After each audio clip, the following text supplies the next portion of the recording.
Good morning, my name is Zaleski, and today I'll be presenting to you on a soil invertebrate known as earthworms.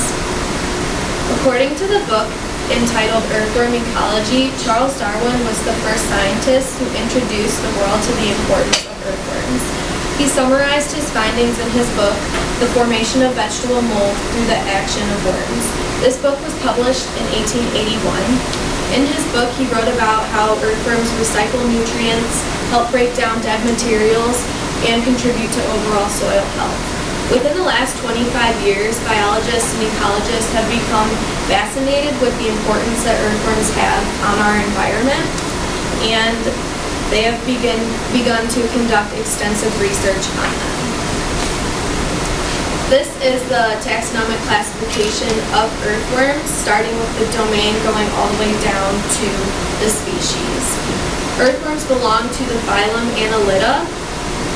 They are part of the group Oligocrates to the genus Lumbricus and the species Lumbricus terris. Now that you have an idea of where earthworms are on the classification level, let's discuss how they reproduce and how they develop. Earthworms are hermaphrodites. Hermaphrodites are when an animal has both female and male sex organs. Even though they are hermaphrodites, they cannot self-fertilize. They have to partake in an action called cross-fertilization. In the cross-fertilization, this is when the female and male gametes come together to form an embryo. The earthworms align themselves in opposite directions to exchange the sperm. Clitellum forms a mucus cocoon on the two worms. As you can see in the picture, the little white substance right here is the mucus cocoon that is sticking the two worms together. The sperm and eggs are encased in that mucus cocoon, and when they are fertilized, the cocoon will slide off of the worms and it will be buried into the ground for a period of 2 to 4 weeks, and that is the gestation period for the earthworm to develop. Earthworms have a few distinct characteristics and abilities that set them apart from other soil invertebrates. For example, earthworms are coelomates. Coelomates are animals that have a true coelom. True coelom is the body cavity within the earthworm that is completely lined by tissue from the mesoderm. A common characteristic of annelids and that of earthworms is the body segmentation that they have. According to the National Geographic, in earthworms, the body segmentation that appears ring-like is called the annuli, and the annuli is what aids in the movement of earthworms. Their bodies are actually covered in tiny bristles that are called chaetae, and that aids in the earthworm's burrowing.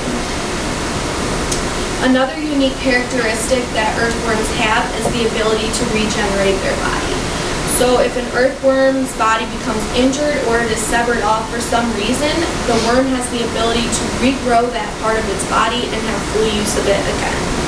Similar to most species, earthworms must have a source of nutrition.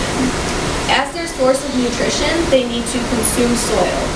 The nutrients from leaves, roots, and dead organic decomposing matter found within that soil is extracted during the digestion process of an earthworm, and the parts of the soil that they do not need is excreted out. Stepping away from the characteristics and functions of earthworms, let's discuss the ecological significance earthworms contribute to our environment. Earthworms are a vital source of food for many animals in our ecosystems. So if the earthworms were not here, animals such as birds and toads would definitely be affected. Earthworms are well known for their burrowing. Through the burrowing, they aerate the earth and separate the soil in a vertical manner.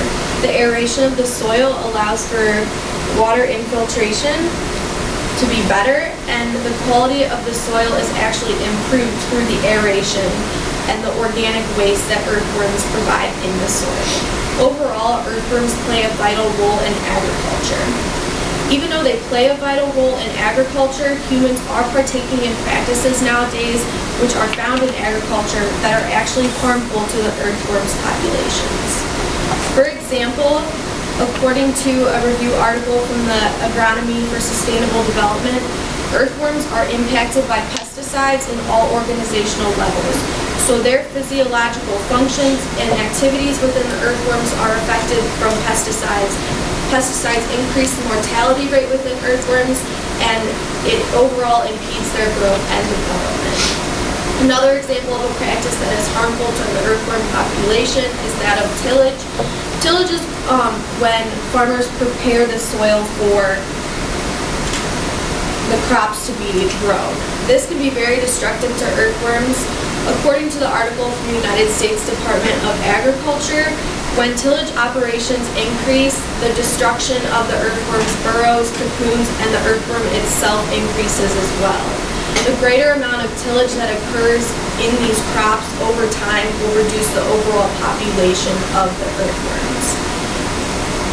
The final example of a practice that is harmful to earthworms is that of crop rotation, and this is ultimately affecting the food source of earthworms. When the farmers take their crops and rotate them into different areas of their land or completely remove that specific crop, it is causing the earthworms to lose their food source. In conclusion, you may not have initially thought that earthworms play a significant role in our environment, but after presenting you with this valuable information, I hope you acknowledge their importance and give them credit for their significant impact on our environment. Thank you for your time. These are my references.